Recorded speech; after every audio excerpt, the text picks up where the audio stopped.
भारत को भी दुनिया के दूसरे राष्ट्रों के साथ ही जीना मरना है। इसलिए हमें अंतर्राष्ट्रीय परिस्थिति से पूरा वाकिफ रहने की दरकार है।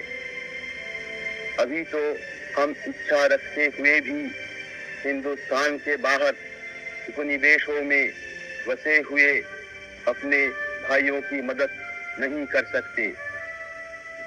वे भी हमारे ही खून है, हम उन्हें भला कैसे भूल सकते हैं।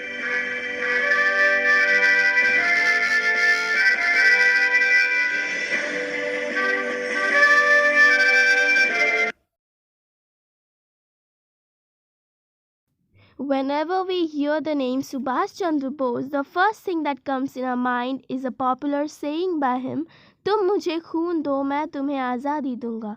Subhash Chandra Bose, popularly known as Netaji, was a great militant freedom fighter and a patriot. He was born in Cuttack, Orissa on 23rd January 1897 to Janakinath Bose and Prabhavati Devi. His father Janakinath Bose was a well-known lawyer of his time. His mother Prabhavati Devi was a religious and pious lady.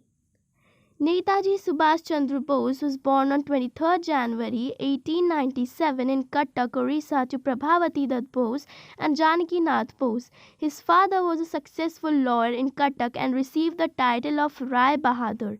He did his schooling from the Protestant European School, presently known as Stewart High School in Cuttack. Just like his siblings, he did a baccalaureate from the Presidency College. He was influenced by the teachings of Swami Vivekananda and Ramakrishna after reading their works at the age of 16. He then was sent by his parents to the University of Cambridge in England to prepare for the Indian Civil Service. In 1920, he passed the Civil Service examination, but in April 1921, after hearing of the nationalist turmoils in India, he resigned his candidacy and hurried back to India. Subhash Chandra's early education took place in Cuttack. For further education, he took admission to the Presidency College, Calcutta. His father wanted Bose to become an administrative officer. With the aim of realizing his father's dream, he went to England and after doing a BA from Calcutta University and got the 4th position in the Indian Civil Service examination in the year 1920. At that time, it was not easy to crack the ICS exam. After passing the ICS exam, it was clear for Subhash Chandra to adopt a life of luxury and comfort if he so desired. But he was made of different ingredients. He could never compromise his underlying love for his motherland, on whose altar he was ready to lay down anything. He willingly chose the path of thorns instead of a bed of roses to serve his beloved motherland. Even after achieving this important achievement, he did not accept working under the British. So he refused to do this job and jumped into the freedom struggle of the country. When he returned from the England in 1921, the non-cooperation movement was in full swing. In this context, some of the tasks performed by the Siyadas and the young man were carried out with the utmost care. Being a revolutionary, he could not resist the temptation to seize the opportunity to oppose the brutal British rulers, and he found the opportunity to lead a demonstration against the visit of the Prince Wales to India.